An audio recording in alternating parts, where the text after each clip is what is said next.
তোমাদের নতুন শিক্ষক। আমার নাম মোটু লারাকুত। তোমাদের প্রথম ক্লাসে স্বাগতম।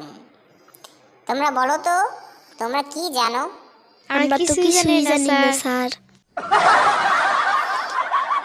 তোমরা যখন কিছুই জানো না, তাহলে তোমাদের আর শেখানোর সুযোগ নাই। আজ তোমাদের ছুটি। শুভ সকাল ছাত্রছাত্রীরা। তোমরা সবাই কেমন আছো? শুভ সকাল স্যার। ভালো আছি স্যার। তোমরা কি জানো? আমরা সবই জানি স্যার। তোমরা যখন সবই জানো, তাহলে তোমাদের আর কি পড়াবো? তোমাদের আজ ছুটি। Good morning student, how are you? Good morning sir, we are fine. তোমরা সবাই কি জানো? আমরা সবই জানি স্যার। আমরা তো কিছুই জানি না স্যার। যারা জানো না, তারা যারা জানে তাদের কাছ থেকে জেনে নাও। আজ তোমাদের ছুটি।